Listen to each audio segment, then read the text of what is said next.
listening to the Bulldog Hour, getting you inside the Wilson football program with weekly game previews, recaps, highlights, and interviews. Now, here are your hosts, Joe Mays and Justin Raffauf.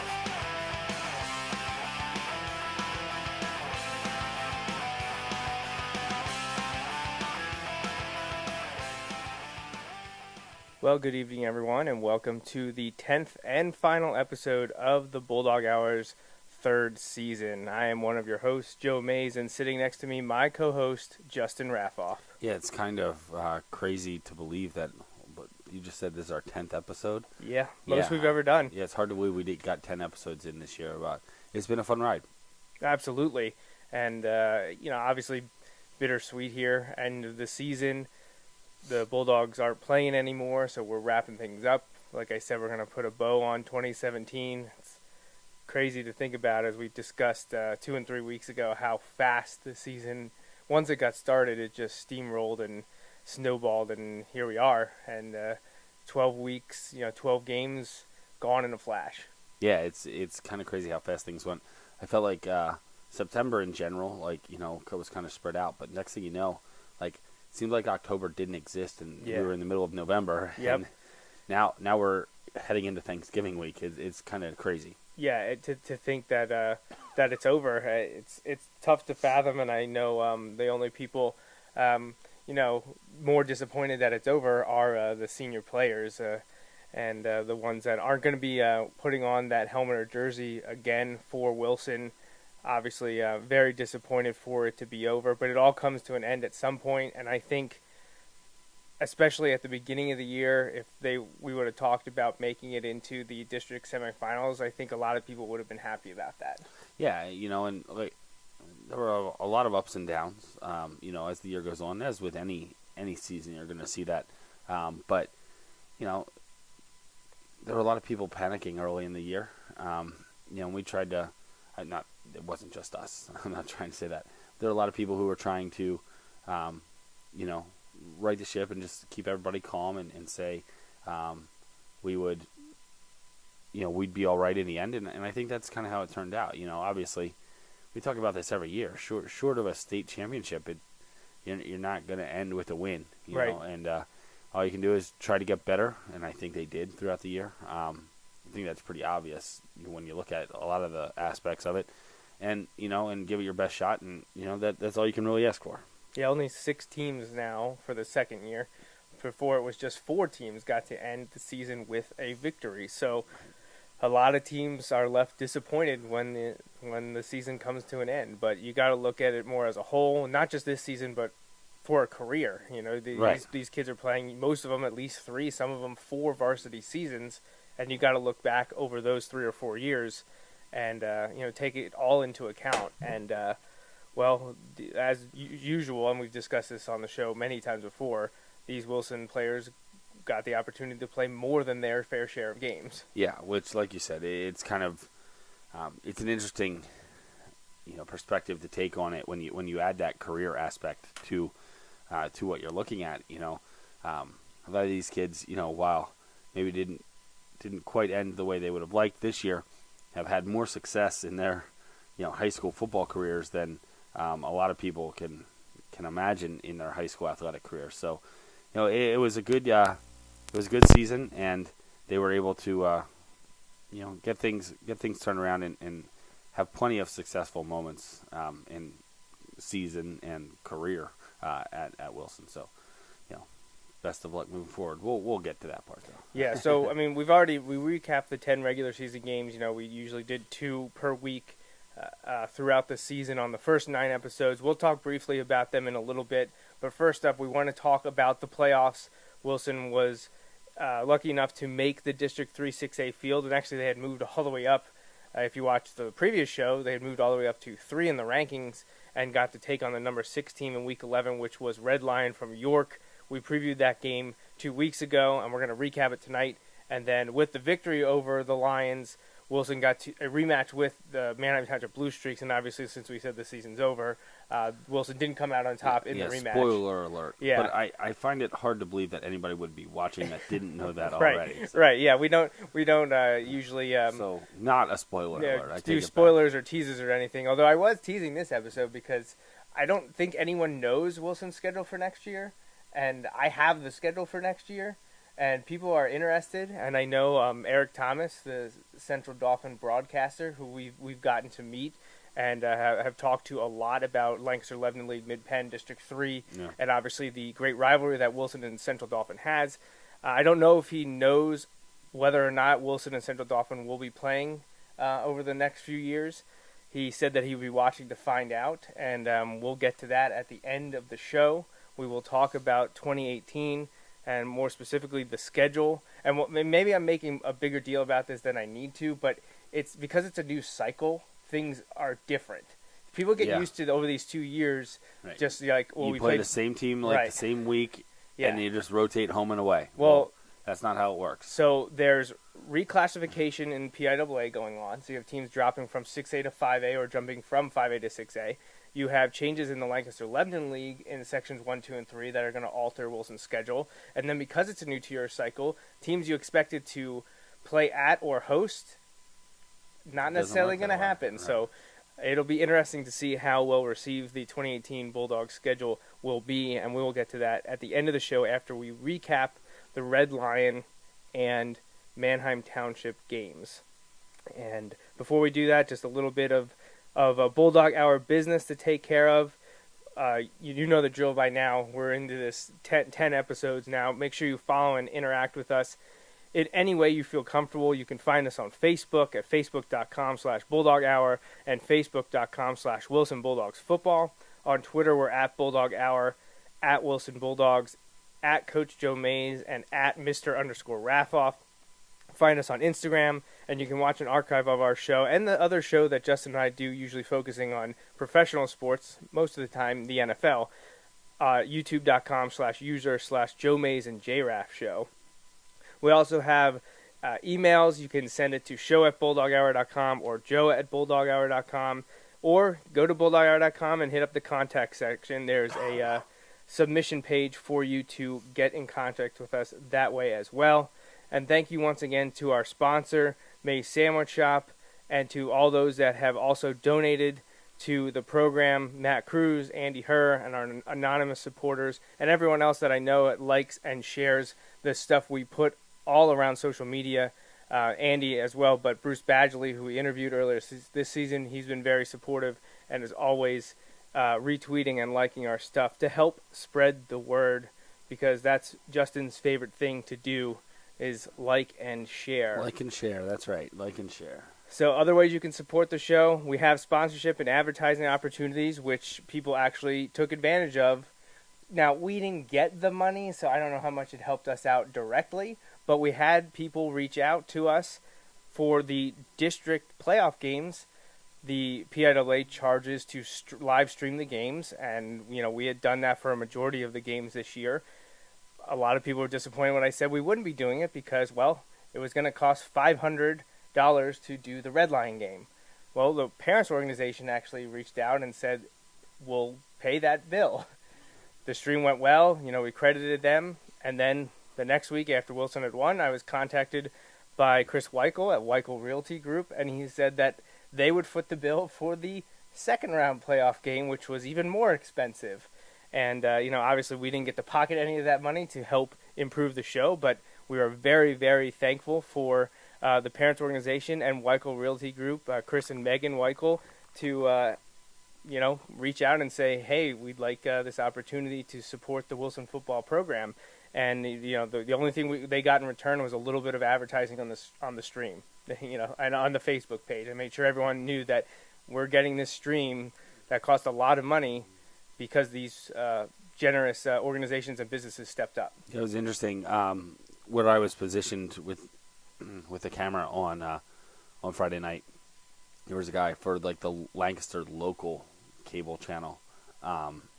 It's just local TV, and they don't air it live because they're not going to foot the bill to pay the fee to be able to stream it live. So they show it on delay, and you can get a discount. We saw that when we were sent the information. You can show it on delay for a discounted price, but you still have to pay when you show it on delay. So I think it's like it might be halved, or if you delay it by like a week or something, I think you can do it for free. I think you can do it for free if it's over a week. If it's what's the point? Right. So you could have watched the game next Friday. Right. For free. Yeah. But who's really interested in that? I think it's half if you do it by a day or 36 hours or something. And like see, that. the thing is, because we have a good relationship with the school, we used the school discount because we were representatives, official representatives of the school, doing it through the Wilson football page. So we went through the AD's office. So the first round that we paid $500, or I should say the parents' organization paid $500 for.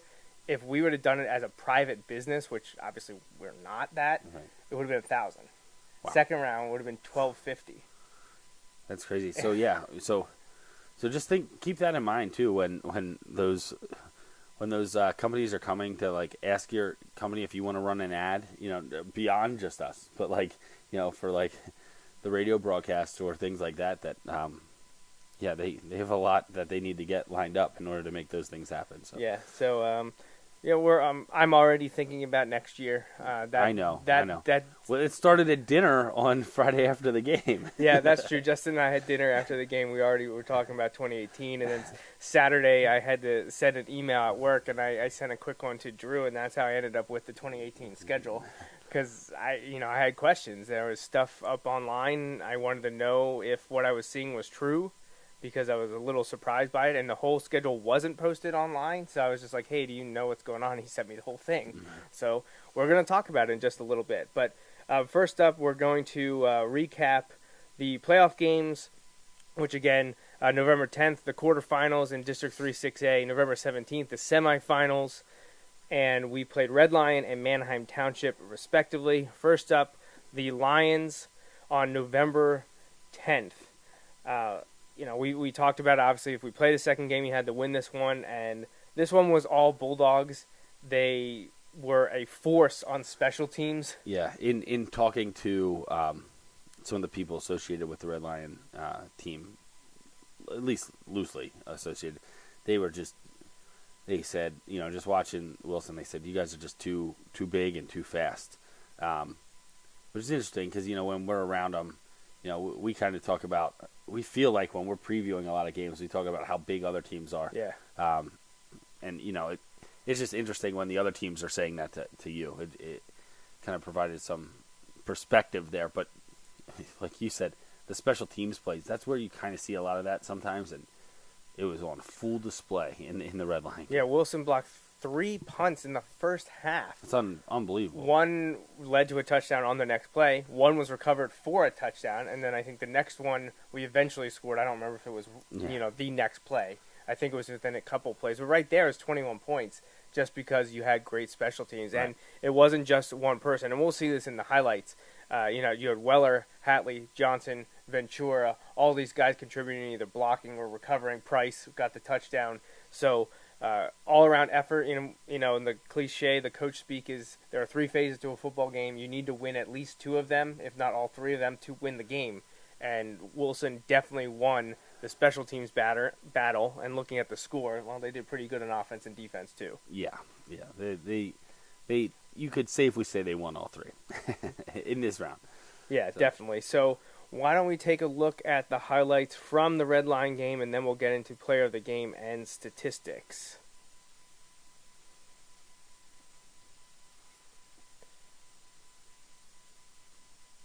All right, so District 3 6A quarterfinals in West Lawn, right before Veterans Day. So it was a cold evening. It was freezing. It was frigid. So right there, masterful camera work by Mr. Raffauf on that one. That punt was covered by John Ventura, and the next it was the play, cold. It was the cold. Iggy Reynoso, 20-plus yards for the touchdown. And then we're going to see the Wilson defense stop a really dangerous dual threat option at quarterback. He actually had more rushing yards than Iggy did coming into the game, if you can imagine that. Wow. Yeah, he was over 1,500 yards. Now, here's your second block punt. This one by Andrew Weller, recovered by Chris Price. And a little bit of a controversy, maybe saying, like, Yeah. is he out of bounds Right. when he recovered that? But Honestly, I was thinking that as he got it. But when it was live, I was thinking that too. Now, this is going to be the one miscue that Wilson has. The tight end is left uncovered down the field, and Redline gets the score to cut Wilson's lead in half, 14-7. But as you saw from the result listed on the screen earlier, that's all they would get. Now, there was a nice onside attempt there by Redline, but Richie Cruz, senior, Wilson didn't have their hands team in, so a lineman recovery. I like that. Uhrig to Roberson here to set up Wilson's third touchdown, which is all going to be all Uhrig. He's going to make some people miss, and he's going to do a nice job of getting to the end zone on the dive, and I have a picture of that. There we go. That's an awesome picture. And Wilson goes up 21-7. Now we're going to see another blocked punt here by Trevor Hatley. This one's recovered by Nick Johnson, returned inside the 10-yard line, and like I said, just a couple plays later, I believe Abdul McFoy will take this and eventually, with help from his teammates, get into the end Quinn zone. Sprout jumping in there, Nick Johnson, a bunch of guys. Sean Howard, Drake, everyone helping out. And now you're going to see that. Now this Wilson was up 28-7, but Redline threatened it. That was a fourth down attempt, and the Wilson swarming D put an end to that. And then on the next possession, you're going to see senior quarterback Connor Uhrig do everything himself. Great blocking downfield, being led all the way by Iggy Reynoso. I love the come on motions by Iggy. Come on, let's go. Looked like a third base coach rounding the guy. We're going to see a sack here by Eddie Ortiz, mentioned on the show a couple weeks ago. He is in the Wilson record books for season and career sacks. He wasn't able to eclipse anyone or move to number one, but what a great career he had at Wilson. Just a couple nice plays here from the Bulldogs, and we're going to get to see Iggy do some work here. Now, he would get caught, and I believe actually this series would end with a fumble. It was right before halftime. We were thinking, man, it's so cold. It would be nice to get the mercy rule before half. Yeah. So Wilson got the ball back, and they ran a nifty fake punt here. Direct snap to Nick Johnson, who hands it back, going the other way to Trevor Hatley. And then just a few plays later, Connor Uhrig would find Chris Roberson, who would make a nice attempt to come back to the ball, shake a tackle, get into the end zone. Wilson goes up 42-7 at half after the made extra point by Frankie Cox. And the mercy rule was in full effect when the second half started, which was very nice on such a cold much evening. appreciated. Now, the Wilson defense came out, continued to play well. A lot of guys, seniors, backups, and JV got plenty of time in the second half and, would help Wilson win and move on. Now we get a little bit glimpse of the future here with sophomore Avante Lockhart on a nice run. Yeah. He and Abdul will handle the rushing duties next year. It's going to be tough to replace Iggy, and anytime you have a star like that. Yeah. But it is nice to know Abdul will be back and Avante's in the wings. Career touchdown and rushing yards record holder in Berks County. We got to see a couple of young guys and backups make some interception right there. We got Brady Gibble, and you're going to see near the end of the game Hoekstra, one of the Hoekstras, I should say, with an interception as well. That's senior Hunter Regal showing his wheels. And I believe here you're going to see the interception by Hoekstra. He just kind of comes down with it. This is a game that the bounces went Wilson's way. It didn't happen much this year, but this was one of them. We'll take it. Absolutely. So happy about that. Wilson got the win, even though the wind and temperature was absurd. I think it was like 22. Yeah. About. It was bitter. It was frigid. So on the fake punt, the guys who were working the camera for Red Lion told me that now they said they felt like this was a long time ago, but they thought they saw that play from Wilson like in the archives decades ago. Yeah. And used it. And they've used it on their team. They coached the 9th grade team. And they've used it on their team. And then they watched Wilson run it against them, and they're like, "We should have known." These weren't the guys like coaching this team right now. It was just guys kind of watching like I do. But I believe and this makes sense, that Wilson only runs their fake one time. I think they have multiple. I believe Like, how they do. often do you run a fake punt? Maybe 4 times a year, if Right. that. Right. So you probably have 5 or 6 go-tos, and you run them once a year. 'Cause I know you and I were both thinking Oh, the fake was coming. absolutely. How do you not expect it? It's late in the first half. It's so disgusting weather-wise. We're up by 28. You need to get to 35. What do you have to lose? Yeah. Right. Defense has been playing well. You Yeah, have a right. lead. Like, why Defense and not? special teams playing well. Offense too. You're up 35-7 at that And you're getting point. the ball to start the second half. And it has nothing to do with sportsmanship or running up the score. No. You want to get to that mercy rule so you Right. can pull your starters and end the second half quickly, especially with what Mother Nature was throwing at everyone. Right. So, it just was kind of everything came together. It was made perfect sense to do it. And they executed it very well. So, All right, so quick look at the statistics from the Week 11 win over Red Lion. Again, 42-7. First downs, Wilson had 16. The Lions 9. Wilson racked up 288 rushing yards to Red Lions 69, which is huge because, like I mentioned, they were gashing teams in York. They Yeah. went 8-2 in the York League. They lost 2 of their By the last way, 3. yeah. And did you see the Yeah, York I know where teams you're in going. District thing?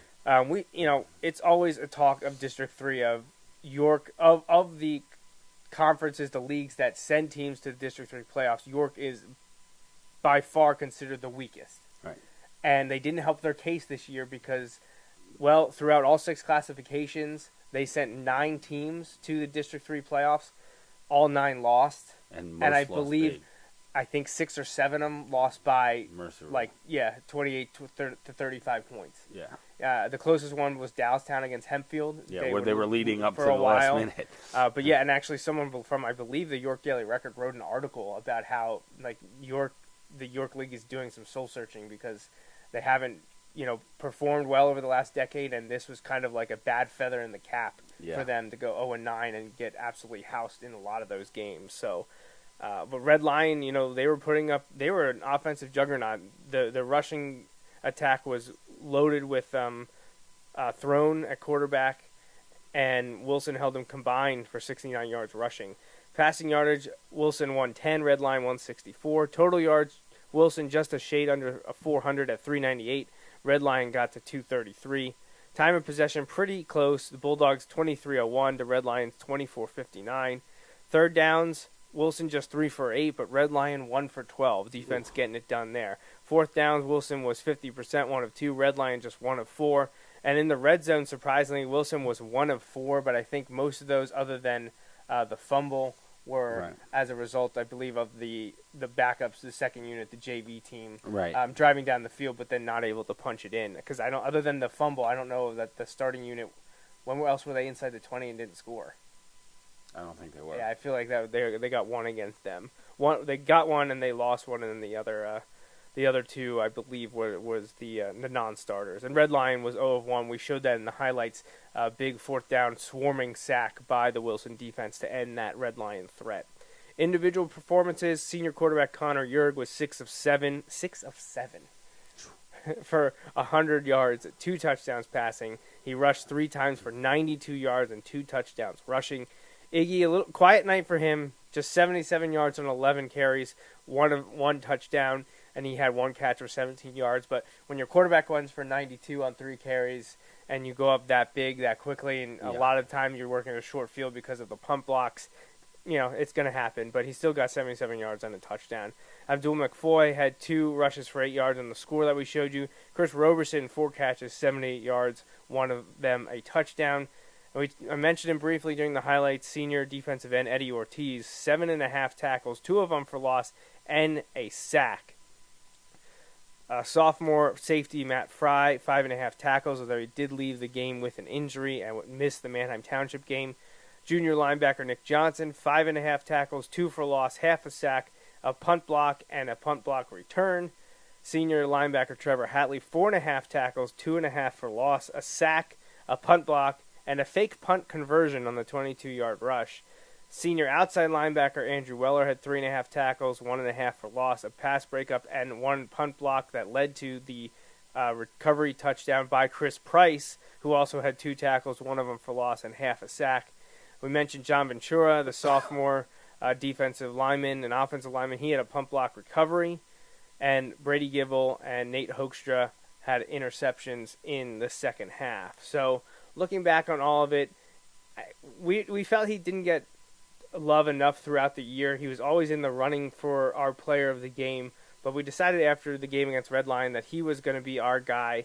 So our Week 11 player of the game is senior quarterback and apparently safety, Connor Uhrig versus Red Lion. We'll get to that shortly here. But like I just said, 100 yards passing and 2 scores through the air, and he also had 92 yards and 2 touchdowns on the ground. So statistically one of his better games.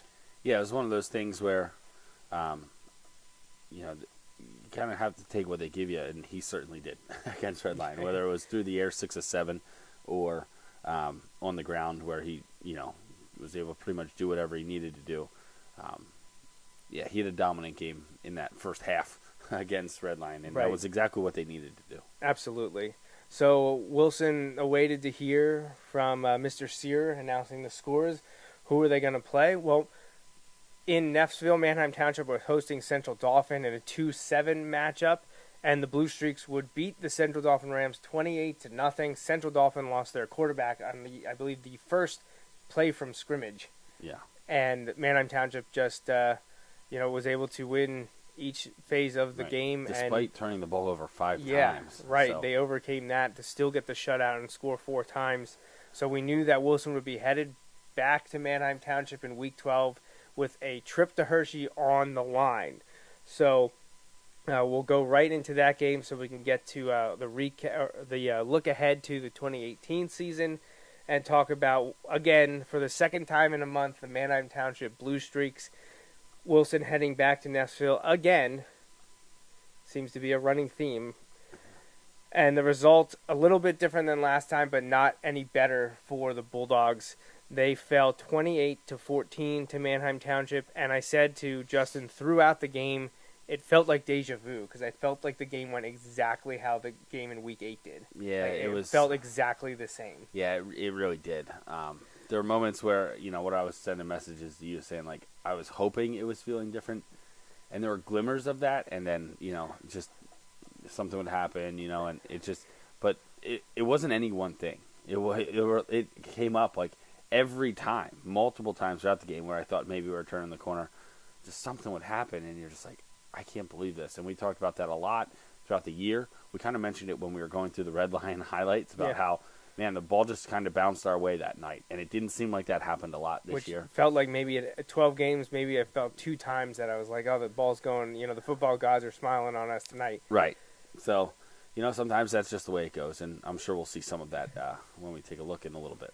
I don't think it's a stretch or really a bad thing to say that based on what we've seen now, Manheim Township was the better football team this year. Yep. You lose to a team twice, and it's hard to convince yourself otherwise. Right. But Wilson was in both games. Yeah, I know. Yes. And because the margin of error was so slim, you couldn't shoot yourself in the feet at any point of the game, and unfortunately that happened far too often. 2 times, a month apart. Right, yeah, I'm talking about both games. Right, but and like you said, when in this particular situation, you're looking, any one thing could be enough to not win the game. Right? And when you have multiple things in each game, it's tough to overcome. It was interesting. One of the guys up there, he was just kind of a media guy, was just talking to me, and he was asking about it, and I kind of said those exact things. Like they needed to kind of hit on all cylinders tonight, and at moments they did, but it's just tough to kind of put it together, especially when there's a really good team trying to keep you from doing that, lined up across from you. I said it's just different because Wilson's not used to being in that situation very often. Which is also the truth and a good thing. Like that's just the reality of it. But and the guy goes, yeah, well, I guess you could kind of see everybody's due for those every 10 years or so. And he just said it like smirking to me, like no one's going to feel sorry for you. No, I didn't. Trust me. No one expects and this to feel guy, sorry for us. We had a lot of good conversation throughout the game, so he was just like, yeah, like. Well, I mean, we said it. This was a once-in-a-decade team for Manheim Township. They were massively senior laden. We They said have it a couple after the of- Wilson game last year. Oh, when, yeah. When Oh, Yuri yeah. dove into well, the end zone we as time talked with- nearly as time expired. We talked with Coach Doms, and he said as soon as that game was over, we were pretty upset, not like angry, just disappointed, because we knew that Yuri had gotten injured to score. He had gotten injured, so we're thinking bigger things, and the starting quarterback goes down. But we talked with Coach Doms after the game, and he said every one of those guys is back next year, and we have to go there. And we did that in week 8, and now here we are again. I said it felt like deja vu. It felt exactly the same, just 4 weeks later. But that's what happens sometimes. Yeah, and credit to them. Like you said, like we said, they were ready to go. They're a very good team, and I'm really intrigued to see how they do with Cumberland Valley. Yeah, let me rephrase that. I'm kind of intrigued to see the result. I'm not actually that intrigued to follow it, but I'm intrigued to see the result of when they play Cumberland Valley, because I thought Cumberland Valley was going to have an easier time with Hempfield, and they handled their business, but it just wasn't exactly the outcome I expected. So I think Township has the pieces they need. So enough about that, though. It's interesting though, because it's not to diverge too far into talking about a district championship game that Wilson's not a part of, but Manheim Township is making their first ever appearance in the district championship game, and you have the most decorated big school, the highest classification team in history, in District 3 history, in Cumberland Valley. Probably feels as though they let one slip away last year. Quite possibly, They were up 14-0 at half, right? Yep. 14-0 at half against Wilson. Charlie Catcher gets hurt. Did he get hurt in the second quarter or right in the beginning of the third quarter? I think it was in the second half. Okay. He played with one arm most of the second half. Yeah, and he still played, but it most just of the was time, not the he same. was in and out. But there were multiple factors, but that was a definite factor. But Wilson came roaring back and won that game. So, I have to believe. I know it's a different season. I know it's all those things, but we talked about that last year with the Wilson team. How they had kind of missed an opportunity with the loss to CD East the year before. Right. I have to believe that that's going to be on the mind of some of the Cumberland Valley players, who, especially the guys like Charlie Catcher, who have been through that. They understand. Now this is Cumberland Valley's third straight trip, because they beat Central Dauphin in that 7 overtime thriller in 2015, where everyone thought Wilson would be one of those teams. Right. Then last year Wilson came back and beat Cumberland Valley, so now Cumberland Valley heading back for the third straight year. And I mentioned this on shows last year when we were looking at the district championship game, but once again, one of Wilson or Cumberland Valley is in the district championship game. I think there's only 9 in the history of 4A. Well, the largest classification, because at one point it was 3A, and then for a while it was 4A. Now it's 6A. Wilson or Cumberland Valley has played in, I think, all but 9 of them, and again happening this year. And I believe this is Cumberland Valley's 21st District 3 title game. That's absurd. Yeah, that's crazy. But anyway, and I think we've mentioned this. If not, I know we've talked about it.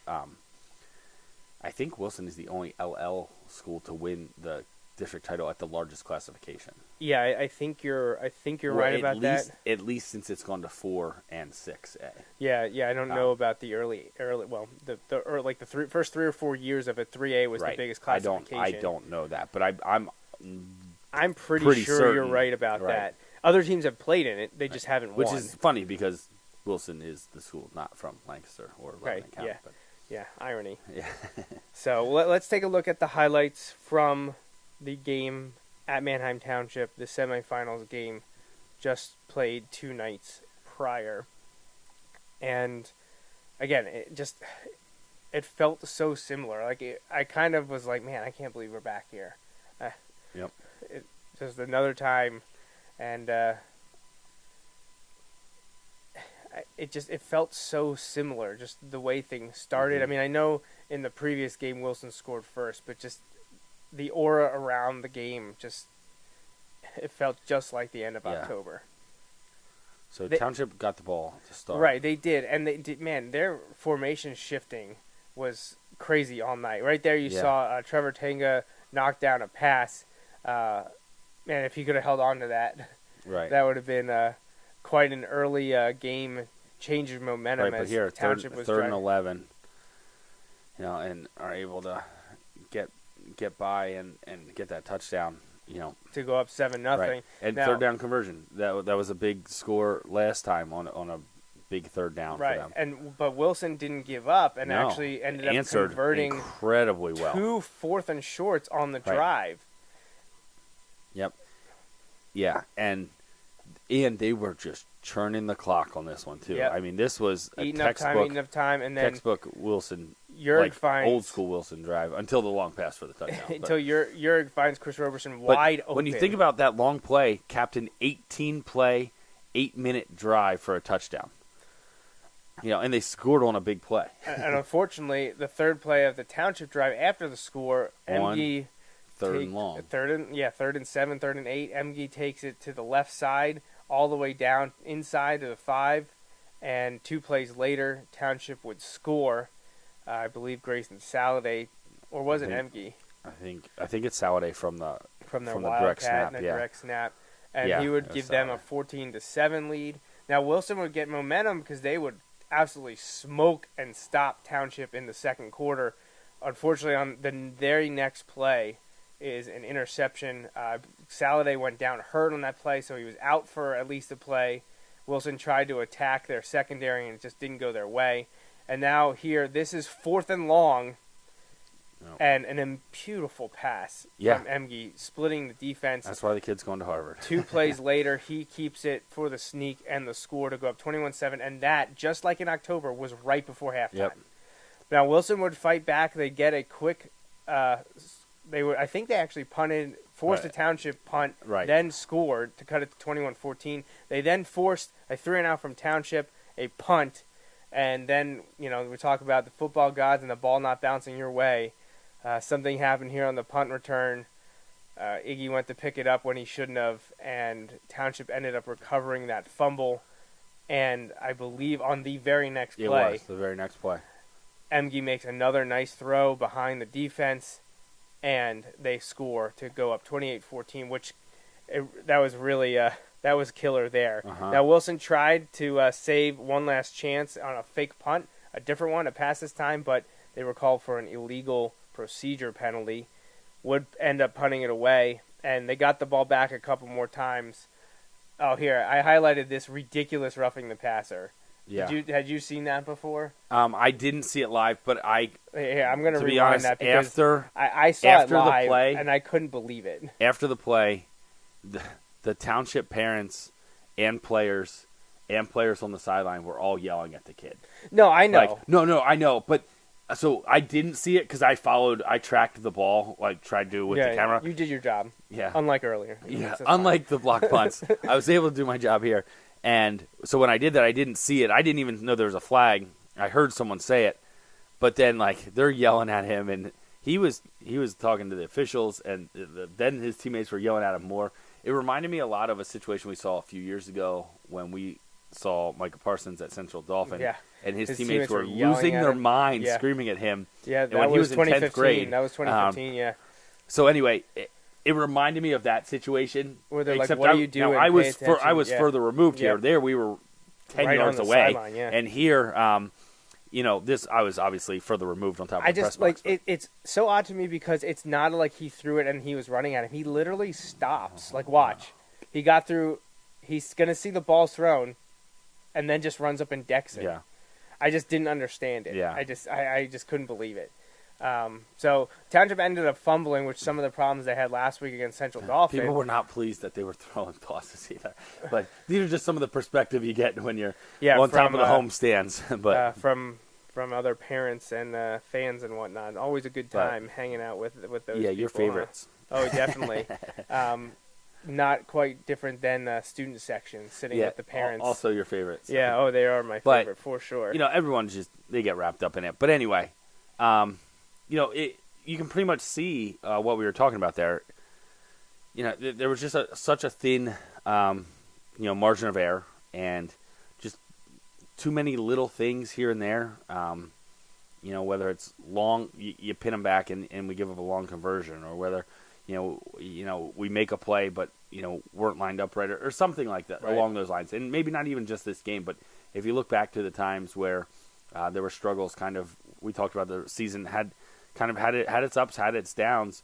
In those downs, it always kind of came down to those same, core things. And that's just kind of the way it goes sometimes. So we talked about it. A lot of times it just doesn't. You don't get some of those breaks that we're accustomed to getting, or accustomed to being in a position where if they don't go your way, it doesn't really matter. Right. Like I look back at the Warwick game last year. We had some things not go our way in that game, but they were able to kind of overcome it. And I would say the margin of error wasn't as thin last year, and it just was this year. That's the reality of it, and so be it. So, like we said though, watching the game, Manheim Township is a very good team, and that's going to be a heck of a game for them next week. Yep. Unfortunately, we don't have another one left. So, I think whoever ends up winning Cumberland Valley Manheim Township, they are going to have quite the time in the PIAA state semifinals, because most likely who will be rating for them is Pine Richland, who plays State College this week. But Pine Richland is destroying teams in the WPIAL. They just beat Pittsburgh Central Catholic, the team that ended Wilson's season last year in the state semifinals.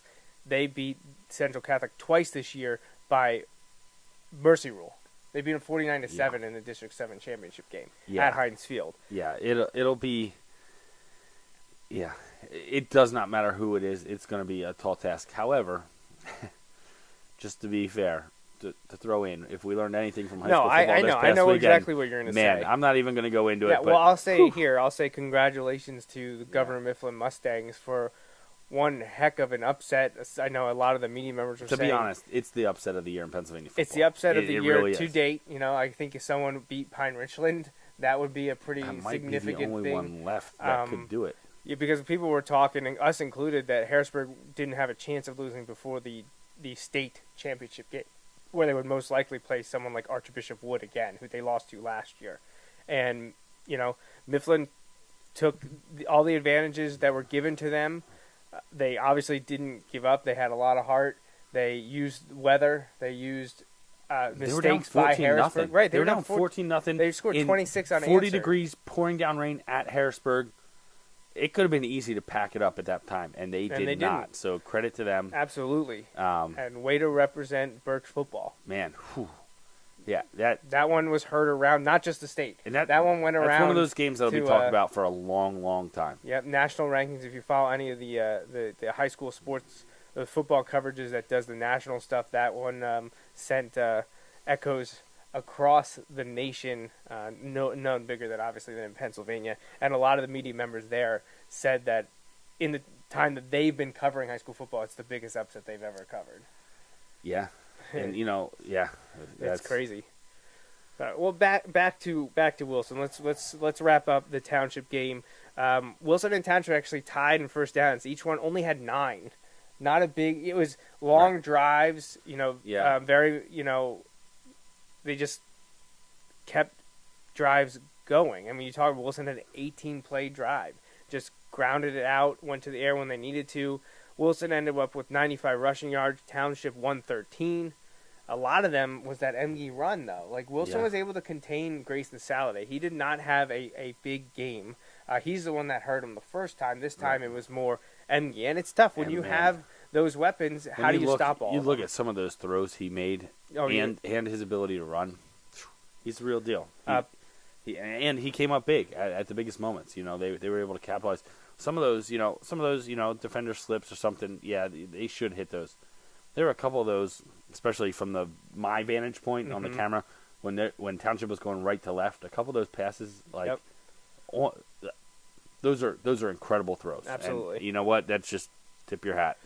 So passing yards, Wilson 121, Manheim Township 163, total yards, Wilson 216, Township 276. And kind of paints they lost by 2 scores, but it was a close game. Yeah. And one play here or there, complete like we mentioned, the possible interception at the beginning of the game, the fumbled punt return, stopping them on one of the 3rd or 4th and longs. Right. Could completely change the game. Right, because if you look at every one of those plays you mentioned was followed shortly thereafter, if not immediately thereafter, by a Township touchdown. Yep. Right. Individual stats, senior quarterback Connor Yurg, finished 14 of 23 for 121 yards and a touchdown. He also had 12 rushes for 17 yards. Iggy went 15 for 83 and a touchdown rushing. Statistically, a much better performance from him on the stat sheet than in Week 8 in the October game. He also had 2 catches for 7 yards. McFoy, 2 for -5 yards rushing, 2 catches for 22 yards. Roberson, another good game, 6 catches, 56 yards, and the touchdown. Nick Johnson had 2 catches for 26 yards. He also chipped in 5 tackles on defense.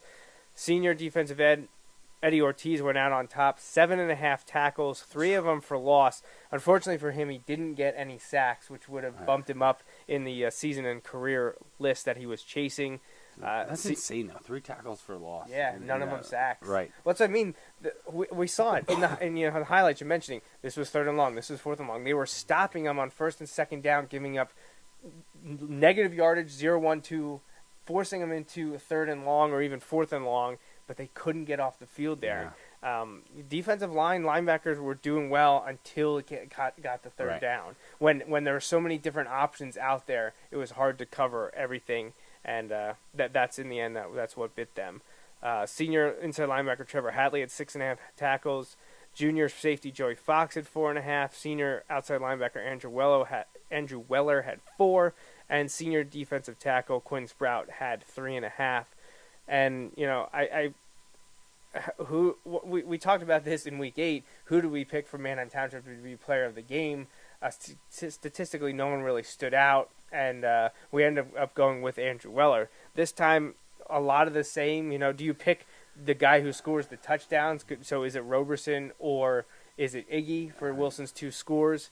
And the more I think that we looked at it, while statistically it didn't stand out, there was one player on the field that you could tell, you know, was not ready to be done. And every play, he was playing with reckless abandon. And for a change, and as I joked about the last time we talked about him just a few minutes ago, he actually played some defense on Friday night. So you know when your quarterback at Wilson is also playing defense, you're in dire situations where your season could be over. So Connor Urick gets the call once again as our player of the game in Week 12. 14 of 23 for the 121 yards and a score, 12 rushes, 17 yards. Of course, any sacks are reduced that total, but every play he was out there, you could tell that he was in it. Like, this is I'm putting this on my shoulders. I'm going to do as much as I can as one person on the field with 10 of my teammates. So obviously not eye-popping numbers, but if you're watching the game, I think you'd agree that he was in it and ready to go. Yeah, so when you look at it, like you said, a little tough to pick, but Connor definitely gave it everything he had, and was leading the team and trying to do his best to overcome those things that we talked about earlier. But you know what? He fought to the end, and that's all you can ask from your quarterback and a leader on this team. And so, congrats, for winning player of the game. Thanks for doing a great job all year. So, yeah. So, we're unfortunately this happens every year when the season ends. There's players you're not going to get to watch again anymore on the field, right. At least in a Wilson uniform. Many of them are going to go on to play college football, and maybe we can do an off-season show and update that, or at least try to get something out on the Facebook, Twitter, Instagram to announce where these guys are playing college football.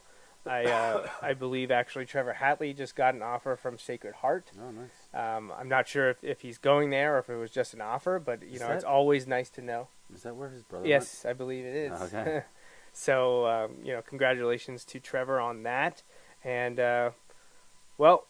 there are 23 senior members of the team that will be graduating as part of Wilson's class of 2018. And put a little collage together of all my pictures from this year just to showcase those that we won't get to see wear the red and white Wilson Bulldog uniforms next year in the fall of 2018. So Sam Chisholm, Woodley Catal, Andrew Weller, Trevor Hatley, John Stanisha, Chris Roberson, Trevor Tanga, Alex Rydell, Peter Schuckman, Angel Martinez, Connor Urig, Hunter Regal, Richie Cruz, Quinn Sprout, Wyatt Schonauer, Chris Price, Iggy Reynoso, Sean McAndrew, James Pluvius, Julian Harris, Eddie Ortiz, Nick Drake, and Frankie Cox. Yeah, so, great run, guys, and congratulations on your senior season. Yeah, and for those guys that were there for 3 years, you got a district title, which is everyone wants to win states, but winning District 3 is a huge accomplishment, Yes. and they were able to do that. And each year in the playoffs, playing more games than they're guaranteed, and just another solid group of Wilson seniors. So, well, is there anything else you wanted to talk about? No, just congratulations. We talked about the way the season started out. It was a little tough, but they did a great job. So, in terms of the show, I think I know they won't do this quite yet, at least as a team. It kind of takes some time. I know the banquet is coming up. The banquet will be in a couple weeks. That'll kind of be the end. And then after that, they kind of turn the page and on to next year. Yep, seniors will get their jackets, and the awards will be handed out, and then we'll look back on 2017. I will have my video presentation that I did last year. I think I'm going to this banquet. I haven't been to a banquet since I played, so been invited the last number of years and wasn't able to, but I think I'll be going this year. And that will really be the end of 2017 then. And once the school reopens in the new year, it will be a new year of football. Anyone not participating in winter sports will start their off-season activities with plyometrics and lifting and group activities. Which every year when they are doing the summer previews and they ask Coach Doms about how do you do it? How do you do it? Every year he talks about this is how we do it. It's the mornings and afternoons in January. Yep. It's the mornings and afternoons in February. It's workouts and film study before school starts. It's the lifting for the underclassmen first period. You go before school, you lift, work out, get stuff done, and it's that program, those off-season things that allow Wilson to continue the rich tradition that they've created. So while the team's still on 2017, we're actually going to take a look at 2018. And before we do the schedule, I just kind of want to bring up and mention some of the guys that Wilson will have back. Now, a lot has been made preseason and during the season. Obviously, when you have big names returning at quarterback and running back, that kind of overshadows everything else. But there were a lot of underclassmen that stepped up this season to play key roles. Not all of them were starters, but a lot of them were key contributors. And if I'm counting correctly, Wilson has 8 guys coming back on offense that played a significant amount this season. Now, maybe it was more at the beginning than at the end, or vice versa. Some of them got hurt and didn't get to play much in the latter half of the season. But 8 guys on offense that were either are returning starters or were key contributors this season. So my 8 on offense for 2018 coming back. You have running back Abdul McFoy. He'll be a junior. Wide receiver Isaiah Gilmore. He'll be a senior. Wide receiver Troy Corson. He'll be a sophomore. Tight end Nick Johnson. He'll be a senior. As will offensive tackle Mike Klein, who started the beginning of the season this year. He'll be a senior next year. Offensive guard Nate Keller, full season starter. He'll be a junior next year. Offensive guard John Ventura. He started at the beginning of the year. He'll be a junior next year. And offensive center Adam Venino started midway latter half of the season as a sophomore. He'll be a junior next year. So right there. Is Abdul a senior next year? No, he's a junior next year. Oh, man. Yeah, well, he came up as a freshman. So okay. He and John Ventura, have already 2 years under their belt. Nate Keller as well, 2 years under their belt. But now they're coming back as returning starters or returning contributors. So right there, you got to think there's a good chance that 8 of the 11 spots could be filled. Now, obviously, guys might shuffle positions and whatnot, and things might change. And we already mentioned that besides Abdul, you expect to see Avante Lockhart play a key role in the backfield. The biggest issue for Wilson is replacing Iggy, who, like you mentioned, all-time leading rusher, touchdowns in Burke's arguably history. the best running back in Burke's ever. So at least statistically, that's you can't really argue. I know some people would throw things out. I know. They'll say, 40 years ago, We can't. It's not exactly fair to compare generations. Let's stack that guy up. Like, have you ever stood next to Iggy? Let's stack them up because. That's, oh my gosh. That's always my argument when people bring out still want to talk about Babe Ruth and stuff. Like, Babe Ruth physically compares to the guys that you're seeing nowadays. Right, which is funny because they give Babe Ruth as this huge guy. You know what Babe Ruth weighed most of his career? 215. Right. This is nothing. They portray him They portray him to be like this huge 280. Like 6'8", 2. Like Jared Lorenzen going out there playing quarterback. So, and I know people then would say, we'll put Babe Ruth in the modern day in the weight training and the discipline. We could go on and on. And obviously, talking baseball on a football show is not the best thing to do. But anyway, you're losing Iggy. Abdul's back, which is nice, and Lockhart looks strong as a sophomore. So hopefully, at least by committee, that should be able to hold up. But then the quarterback issue, you have a 2-year starter that's leaving, and a guy that could throw and run. So will Futrich step up? Will Heckman step up? Could it be one of this year's sophomores in Eric Veal or Nick Williams? Or could someone come out of nowhere as a sophomore and steal the job? I highly doubt that. That's very difficult to do. Well, not as a sophomore, but Colin Powers a couple as years a senior, ago. Right. Like, everybody kind of was like, yeah, he's competing, but, like, everyone kind of thought it was going to go a different direction. And everyone thought it was going to be Jake Klein, and Colin Powers took it, allowing Jake to play defense. Right. So. And, right now, if you had to ask me, based on what we've seen this season, you would guess that Futrich is in line to start, but you can't count out Cameron Heckman. It's a long time till end of August next year. And we'll see what Eric Veal and Nick Williams can do as well. Right. So there's lots of time to figure out the most important position on the field. That's the thing that's going to – people are going to go in, even if you say Wilson has 8 contributors back on offense, when you don't have that quarterback, people kind of – and you've lost Iggy, people are going to talk about how are they possibly going to replace fine. it. I'd rather have that. Absolutely. The teams in 2013 and 2014 got trashed, especially 2013, throughout the media previews. And – that lingered, and look what those two teams were able to do. Yep. They went 26-2. Yeah. It's pretty amazing. I'd rather be the underdog, that's for sure. Defense, crazy enough, maybe even better numbers-wise, because I have 11. You only need 11, and I have 11. Now, again, all these guys were either starters this year in 2017 or contributors. And I'm not talking about, second string or backups. I'm talking about guys that played when it mattered. Right. So defensive lineman Nate Keller, he kind of shuffles between end and tackle. He'll be a junior next year.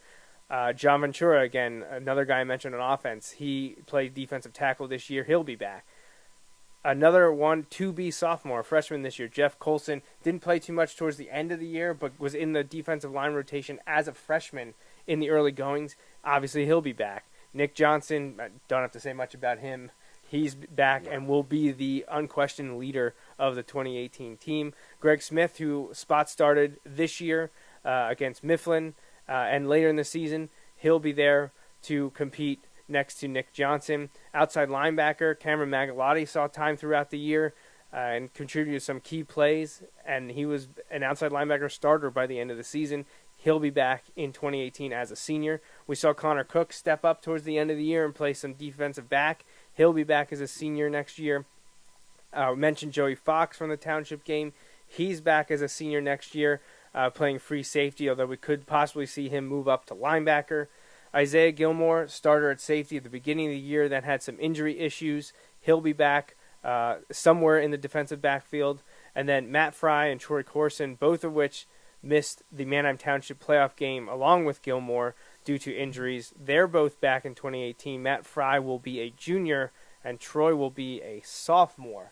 So even throughout there, we're already mentioning guys for 2018 that will be back in 2019. Well, it's one of those key things, too. We talk about it every year. Think about all those guys that are returning, and the run this year wasn't as long as it has been in some other years, but they got 2 extra weeks of practice. They got 2 extra weeks of how we break down film, a number of those things. So those things add up, especially over the course. We talk about this every time, but when you add 2 or 3 weeks this year, 2 or 3 weeks next year, hopefully maybe even more. But, you add them up over the course of 3 seasons, that's a lot of extra football that they get to see and experience, and that's an awesome thing. Talk about another year of off-season activities, another year of plyometrics, of weight training, of learning the system.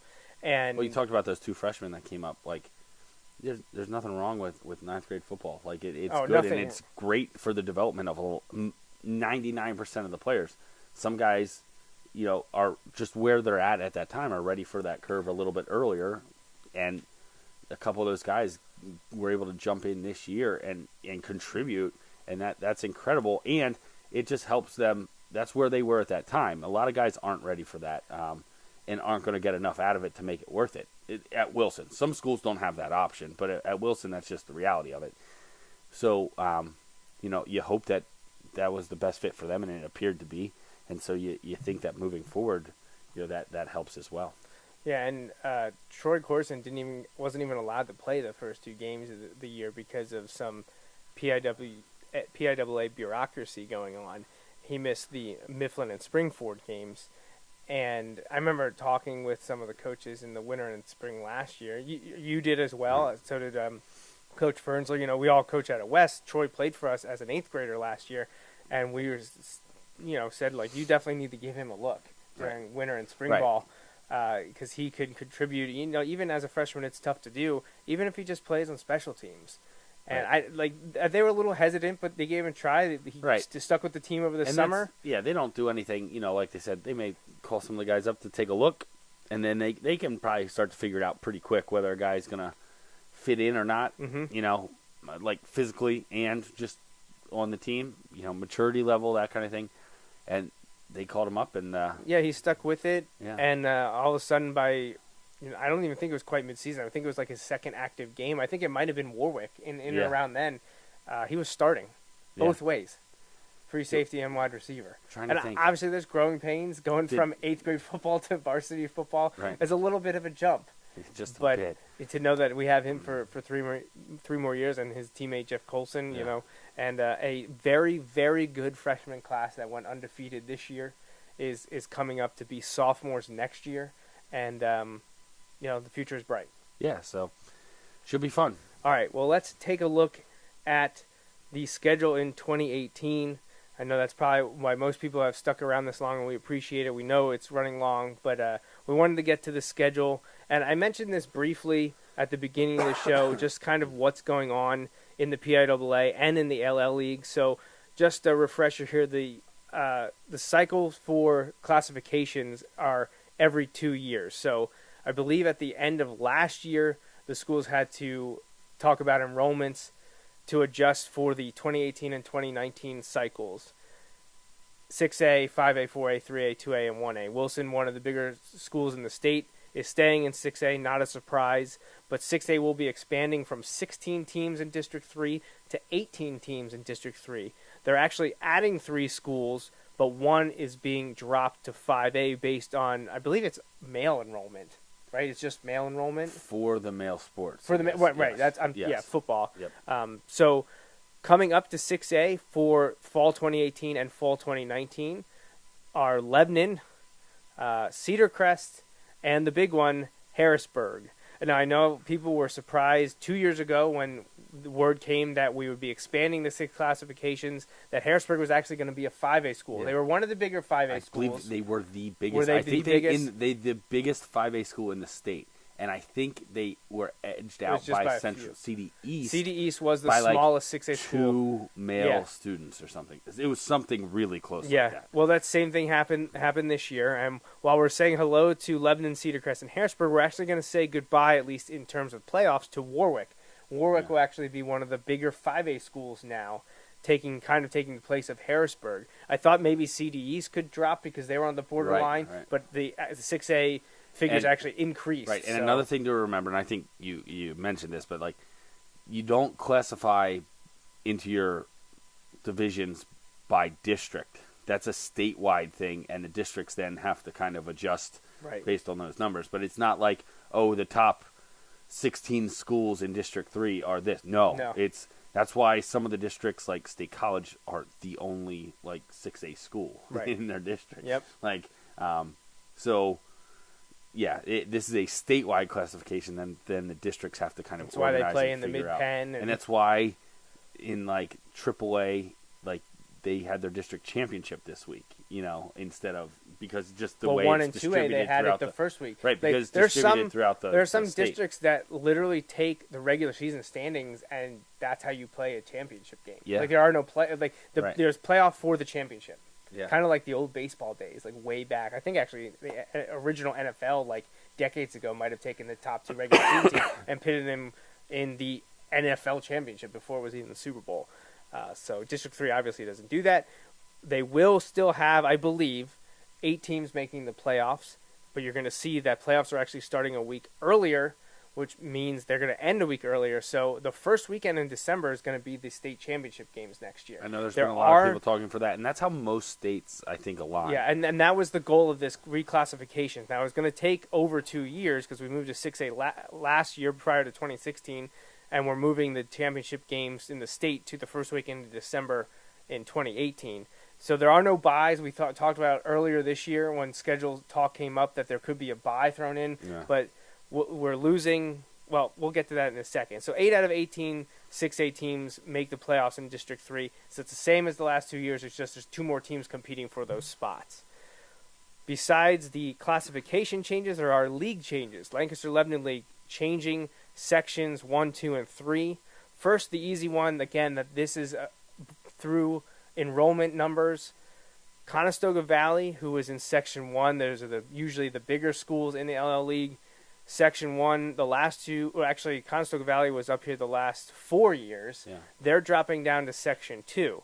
The team that's moving up will be Cedar Crest. They've spent the last 2 years in Section 2. Familiar Section 1. So Cedar Crest coming back up to Section 1. Wilson will get to play them for the first time since 2015. Now, the bigger changes are what's happening with 2 other schools, one from Section 1, one from Section 2, being sent to Section 3. This broke in January this past year. Justin alerted me to, I believe, a Reinhardt post about issues and changes going on in the LL League. Lebanon moving from Section 1 to 3, Ephrata dropping from 2 to 3, and it's all for competitive balance. That's what the LL League moderators have decided. It's hard to argue against that. Right. But it introduces something a little bit interesting. Especially in a number of ways. Just real quick, this doesn't really affect Wilson as much, but Lancaster-Lebanon Section 3 next year, I believe, is going to have 10 teams. Right, so you have 9 league games. They play 1 non-league game, and then they play 9 league games. Yeah. So that's it. I mean, I just find that interesting. That is kind of cool from that aspect of it, but that could be a brutal schedule. Oh, for sure. So 6 teams in Section 1, 6 teams in Section 2, 10 teams in Section 3, meaning without the LL stepping in, you're going to have a lot of non-conference games. Yeah, you'd have almost half. Yeah. So LL said, well, why don't we just make it mandatory that Section 1 and Section 2 have a crossover rivalry game? And we'll do it, the most competitive teams. The best team from Section 1 plays the best team from Section 2. So if you follow Wilson football or District 3 football, LL football, you know that the best team in Section 2, for most of the time that Section 2 has existed, say for 2 years when Wilson was there, 1 year they came out on top. But the year that they didn't come out on top, this team came out on top. If the name Jeff Smoker means anything to you, or a team that's won a state title in, I think, 12 years ago, was Man of Central. Yep. They also are the runner-ups in league winning streaks now that Wilson took that from them. The Manheim Central Barons will be Wilson's crossover game, and that was kind of forced upon Wilson because we are basically a charter member of the league, invited to things without any ability to voice our opinions. Like we can, Drew can say they stuff. They can give their opinion, but I believe there's we're no voting.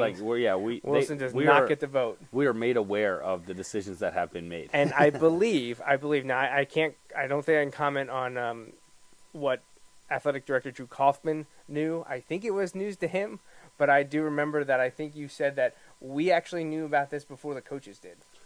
I got that inclination that I think people were aware that something could be up, but I don't think anyone knew details. And I saw this article, and I was just like, so, did you guys see this? And they're like, we're just finding out about this. Jeff Reinhardt posted the article. Justin and I talked about it. Then when the coaching staff discussed it, they had found out either at the same time that we did Right, or but after. they did not know before we did. Yeah.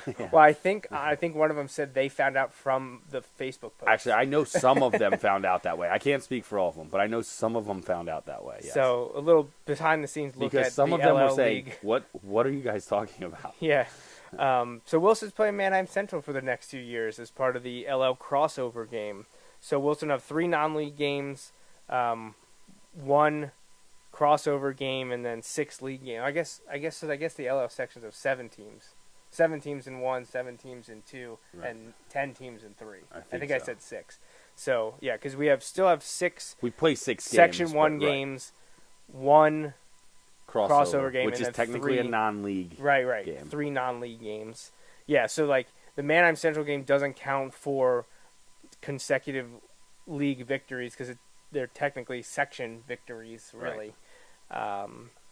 So all right, that's the housekeeping of what's going on in the PIAA District 3 and LL League. So what's actually happening with the schedule? Let's get back to it here. Pull up the schedule. All right, so starting early, things are shifted up at least the main part that everyone cares about. So August 6th is the heat week, or the heat acclimatization week, I believe, when everyone will start their 2-a-days. It's not full contact. It's for the kids to get, just used to the summer weather, where it's funny because Wilson's been practicing since the end of school, but a lot of teams don't. Right. And this is the time for them to get used to the summer weather before they have full pads on. A week later, August 13th, the true 3-a-day, 2-a-day, whatever you want to call it, summer camp will start with a week of practice. But at the end of that week, you have your first scrimmage, and that will be at Parkland. It is the only scrimmage that Wilson will have, and every team in District 3, and maybe across the state, because I think everyone has converted to there no longer being a week 0. It's back to week 1, but it is the end of August and not the last day of August, a week before. So the first game, I think, will take place before the students have a day of school. At Wilson, yeah. Well, I shouldn't say that. The schedule won't get set till next, like this winter. Shortly, So yeah. technically, I don't know. But I would Yes. think it'd be unlikely. I feel like the school would start probably maybe the usually 27th or 28th. Usually would probably they start. That's when they So- would start. Typically, so Now that actually happened in college. That happens because I remember my freshman year at Penn State. I went to a Penn State football game before I had my first class. So yeah. So all right. Well, who is the first game? Because we're going this past year. It was Mifflin. Then we for us, went to not right, for them. Right. Yeah, true. So our week 1 was a week after week 0. Mifflin had already played a game. A lot of teams around the state had already played a game. We went to Mifflin. Then in our week 2, we went to Springford. And then in week 3, we hosted Central Dauphin. There was discussion over the summer of things changing. There was rumors that week 1 was going to be Reading. Week 1 was going to be North Penn. Governor Mifflin was going to be in there. Week 3, what would happen? Well, you had the option. Did you want to keep Central Dauphin? Did we want to put Springford there? Which one of those two did we want to keep? Then week 4 was likely going to be Manheim Central. So there were decisions. Reading, North Penn, Central Dauphin, Springford. Is it going to be like 2016 and 17, or is it going to be completely different? Well, I'm here to tell you that Wilson's first game in 2018 will be at Central Dauphin. Wilson and the Rams are renewing their rivalry, which they have played, now the last 4 seasons? I think it started in 2014. I'm not sure. I think something. And like that. Wilson won that one, and then the district championship against the Rams that year, but they've lost the last 3 against them, 15, 16, and 17. So Wilson will travel to Central Dauphin on August 24th, 2018 to take on the Rams in the season opener. Yeah, so get after it out of the gate, I guess. Yeah, talk about trial by fire there. Not that starting with Mifflin is, Right. a walk in the park either, as we saw this year. But yeah, man, starting with the Rams. Yeah, on the road, but Now, hey, you know what? At least it's their first game too. So yeah, yes, guaranteed. The old week 0, the new week 1, everyone's on the same playing field. So Coach Dom should be happy about that. All right, so August 31st. We already know this if you listened to my interview with Coach Dom at the beginning of the year, but it was approved by the schools, the athletic departments, the coaches, that we're going to leave the Wilson Mifflin game Labor Day weekend because everyone enjoys coming back Kind for of the makes extended it the break. event. Even though it's Yeah. not week 1, you have Yeah, that it's no longer long week weekend. 1. It's cool. It's not week 10 like when they were in the same league or anything, but still, Wilson will host Mifflin on August 31st to kick off Labor Day weekend 2018. And Wilson will be looking to get back the Gursky-Lynn Trophy that they lost this past year for the first time in its existence. So what's happening in week 3? Could we see North Penn or Reading here? Nope. We re-up with Springford. So Wilson will have back-to-back home games. Week 3 will welcome back former coach Chad Brubaker and his Springford Rams team on September 7th. It's like September 7th already week 3. There are years that September 7th was the first game. Right, yeah. And at this point, we'll already be done with 3 games. Yeah. So, yeah, very, very different in terms of... I like it, though, because earlier in the season games, like real games, mean better pictures for me because there's sun's out. So I'm very, very stoked that those first 3 games will be, much more sunshine at the 7 o'clock kickoff time. It's funny, when we were growing up, I think maybe we were in junior high, things started to change, that the games used to kick at 7:30. Yeah, I remember that. And then they moved to 7 o'clock, I think maybe when I started playing. I even maybe participated in a couple 7:30 So I'm pretty games. sure when I moved from Columbia and Section 3, some of the schools were still kicking off at 7:30, but the Section 1 games were at 7. Yeah, that started in the late 90s, early 2000s. People transferred from 7:30 to 7 o'clock. Just an interesting thing as I'm going through the history of Wilson football game by game, I'm noticing these things like, oh, this game was played on Saturday morning. This game was played Saturday afternoon. This game was played Friday night at 7. Or this one was at 7:30. This game was played on a Monday. This game was played on a Monday, yeah. Which is funny, and I had this written down. The last time Wilson played their Week 4 opponent, Manheim Central, was September 12th, 2011, which was a Monday. Why? Because the area received torrential downpours, and the routes to get to Manheim Central were flooded. So the game got pushed from Friday to Saturday, Saturday to Monday. Wilson won that game after losing the year before in 2010. But Wilson will travel to Manheim Central to take on the Barons. First time they play each other since 2011. So it's been almost 7 years to the day since Wilson Manheim Central last met on the football field. So there's your preseason, your summer stuff, and your non-league slate. So at Central Dauphin, host Mifflin, host Springford, and travel to Manheim Central. So we know the next 6 games are all LL teams. We know Cedar Crest is up, Conestoga Valley's gone. But who's going where and when? Now, this may get people upset as we go through this, because I know when I saw it, it was the first thing that I said to Justin. It's not this first game. The first game is against Penn Manor, and you'll kind of get an idea of where this is going, because if you recall, we hosted Penn Manor this year. Yeah. So we don't get to go to Millersville next year. Yeah. Don't get to eat at the Sugar Bowl. Don't get to play at Millersville College Stadium. So we're hosting Penn Manor again, and that's a game to keep an eye on, and we'll hopefully get to talk more about that at a later date. But the next one is the one that I just shake my head at, because as if we didn't go through enough in 2017. Hey, we found a place to eat after the game. We did. We found a place to chow after the game. Hopefully a victory in 2018. That would be more fun, yes. We have to go to Manheim Township again, September 28th, so 2018. 3 times in less than a year. Yep, 3 times in less than a year. We will be in Neffsville for Game 6. At the end of September, we're finished with 6 games, more than halfway through the season. Yeah. But if Wilson's to reclaim their crown as the beast of Section 1, they're going to have to take down the Blue Streaks who unseated the Bulldogs this year, and that'll take place September 28th. Not at home like we had hoped and expected, really, because when I saw this, I texted Justin immediately. I said, "You won't believe where we have to go again in 2018." All right, well, Wilson actually is going to rotate home and away throughout the league schedule. So, whoa, hit the wrong button there. Good job. There you go. Yeah, good job, Joey. All right, so we are going to host Hempfield, which makes sense. We went to Hempfield this year. So we have Hempfield after Manheim Township. Which is the same, in that order, the same as this past year. Right, correct. It is the same order, just shifted up a few weeks. And not on the road for both, which is nice. Right, yeah. If you look at it that way. We're hosting Hempfield on October 5th. Then we go on the road October 12th to Warwick. Also makes sense because we hosted Warwick this year. Warwick dropping down to 5A. Actually, I'll run through that quickly. Central Dauphin, 6A. Governor Mifflin, 5A. Springford, 6A. Manheim Central, 5A. Penn Manor, 6A. Manheim Township, 6A. Hempfield, 6A. Warwick, 5A. Then in week 9, Wilson will host Cedar Crest. And I actually believe the last time we played Cedar Crest, we hosted them in 2015. And then, so what's the season finale? What's the only team left?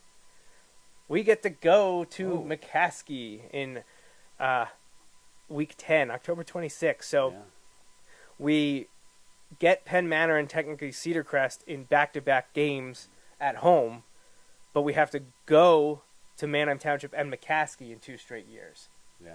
So, it is what it is. You can't do anything about it. I know there was an article, this happens every 2 years, and there's always some issues that come up. On and the I think it was... bright side, I'm trying to think. I don't know. The sun may still be an issue if we're on that side again at the start. It'll be really close because that'll be like the week before the time change. It could have been. It was either Penn Manor or Manheim Township like 4 or 5 years ago that said, like, an interviewer said it was like, you had to come here now like 3 times in less than a year because the schedule realignment happened.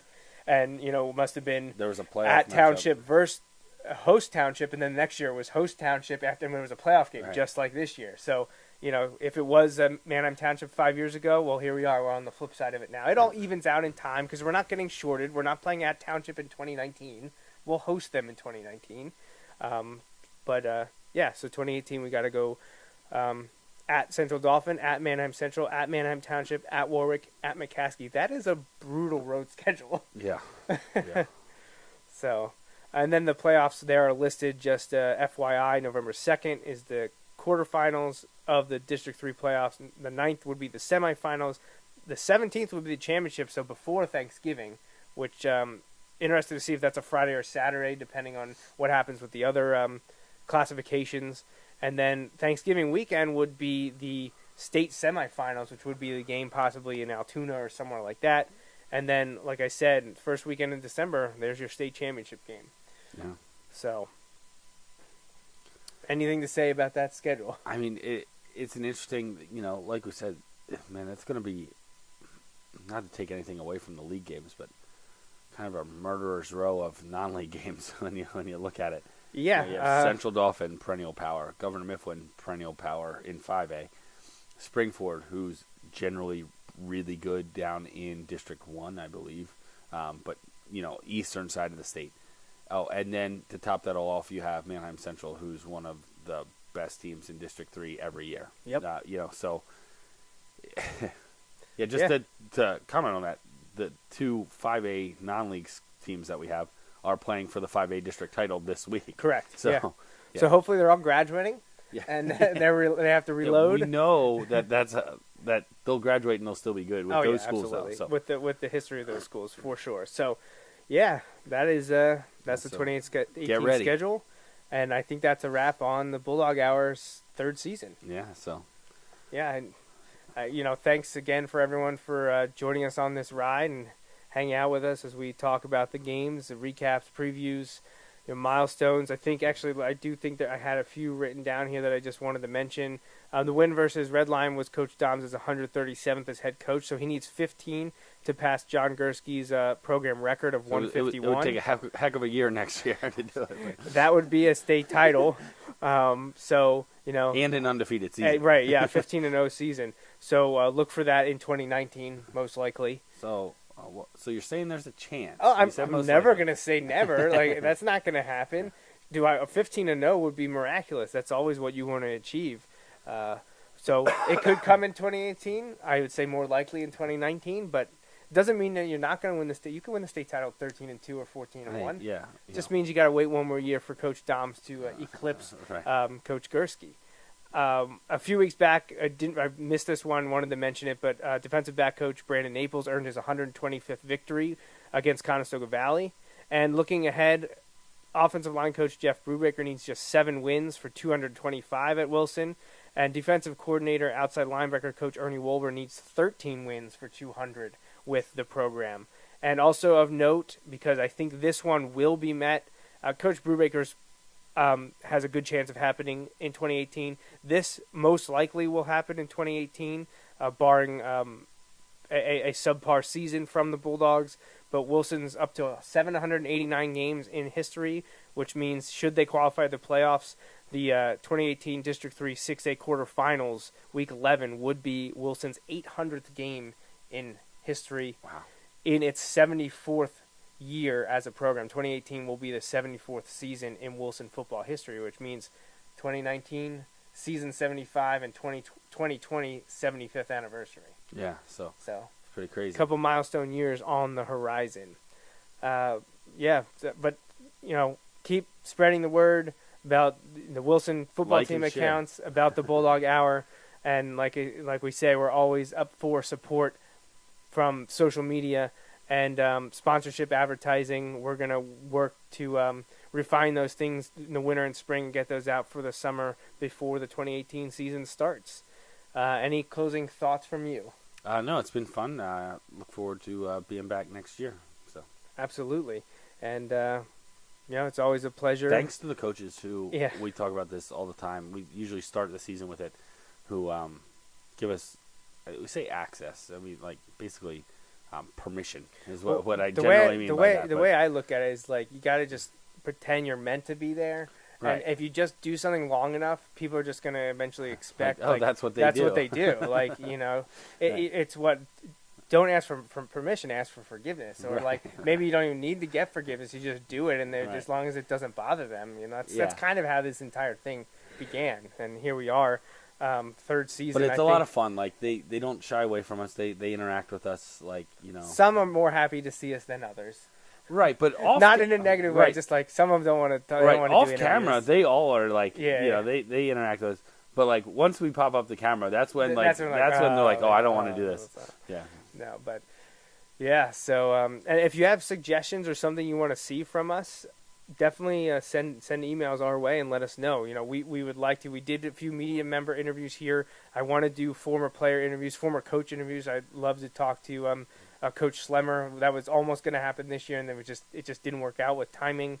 And if there's something else you'd like to see, let us know, and we'll try to do it. And if you continue to support us, we'll continue to try to do more and get bigger and better each year.